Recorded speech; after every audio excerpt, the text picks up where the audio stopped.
we're seeing a lot of activity in crossing over the borders with Dubai and Singapore also. So yeah, it's definitely a very exciting place to be doing business in at the moment. Hello everyone and welcome. Today on Basis Point, we sit down with Rachel Fokes, Director of Global Events and Awards at ClearView Financial Media, and for many in the industry, the unmistakable face behind the Wealth Briefing Awards. We discussed the upcoming Swiss Private Banking Awards 2026, what's changing, what judges really look for, where firms still get it wrong, and what this year's entries reveal about the direction of the Swiss private banking industry. Full disclosure, the Basis Point channel is a proud sponsor of the awards in Geneva, but also in Zurich and London, because few initiatives bring the industry together in such a constructive, forward-looking, and fun way. So yes, that does mean we're biased. No, it doesn't mean we've stopped being picky, but yeah, we really like them. And by the way, our content is also distributed through an editorial partnership with ClearView for our brand new English channel that you're watching right now. Don't forget to like and follow on YouTube and on LinkedIn for more great content. All right, so let's see what Rachel had to say about the 13th Wealth Briefing Swiss Awards 2026.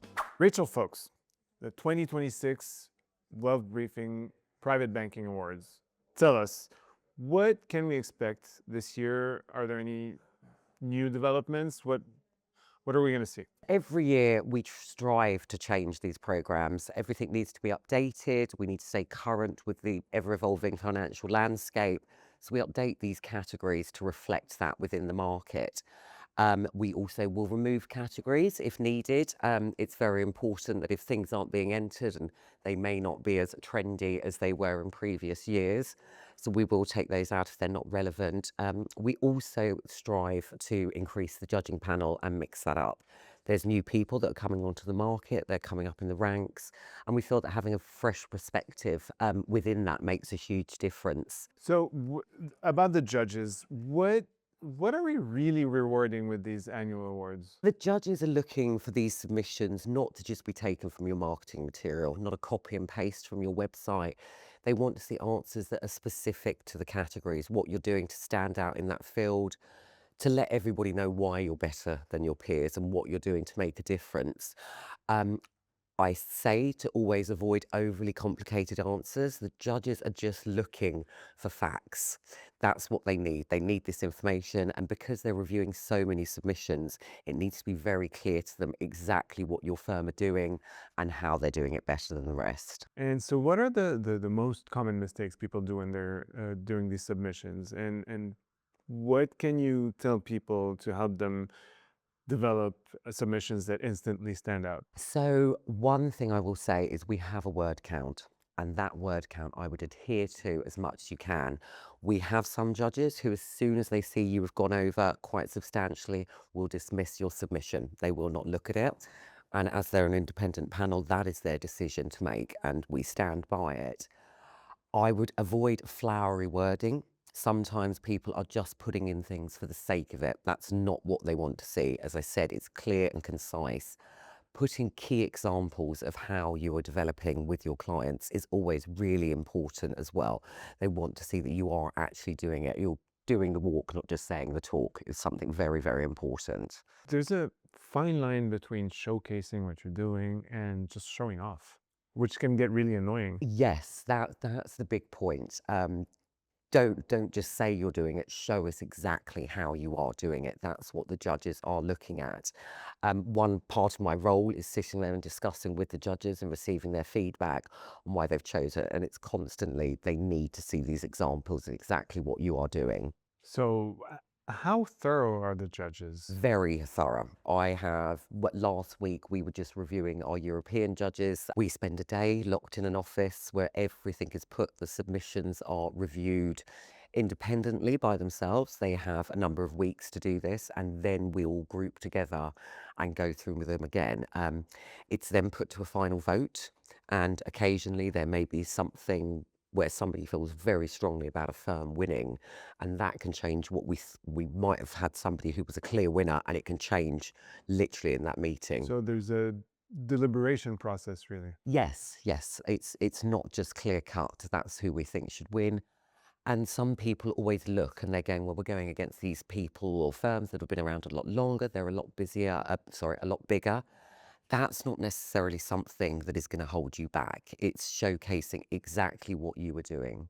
And so how do you pick the judges? The judges come to us in various ways. When I initially started with ClearView, 7 years ago, I inherited a lot of them. As time evolved, some of them have stepped down. One of the things I always like to do, we have categories for rising stars and CEOs. I look at what they're doing, and if they've won, they're obviously somebody who has got something worthy to say and opinions on the market. So I will always approach them to add a new, fresh perspective to the panel. There are recommendations that come along. People approach us to join it. They need to be of a senior level.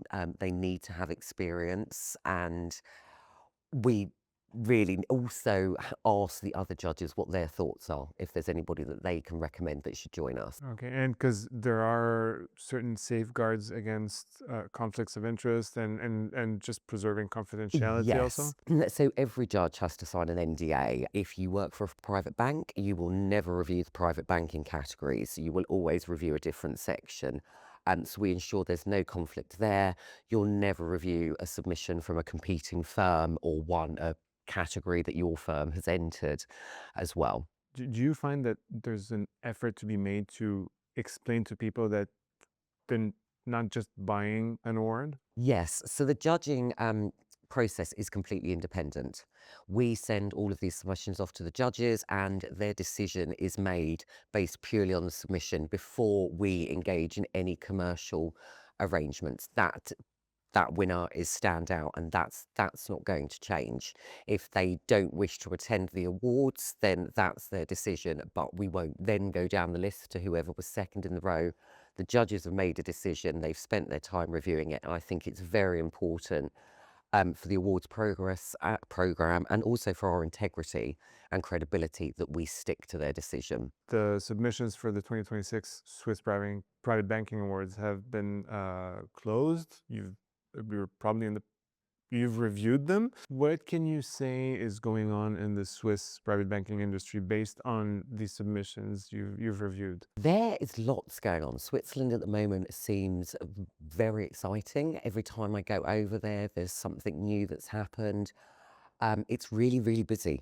Everybody is very busy, and we normally always have a moment where it seems to slow down a bit. That hasn't happened in the last year. It's lots of exciting things going on. We're seeing a lot of activity in crossing over the borders with Dubai and Singapore also. So yeah, it's definitely a very exciting place to be doing business in at the moment. Rachel Fokes, thank you very much.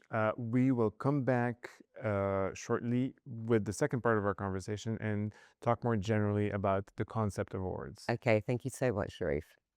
That's it for today. Don't forget to click below to subscribe to the official Basis Points YouTube channel.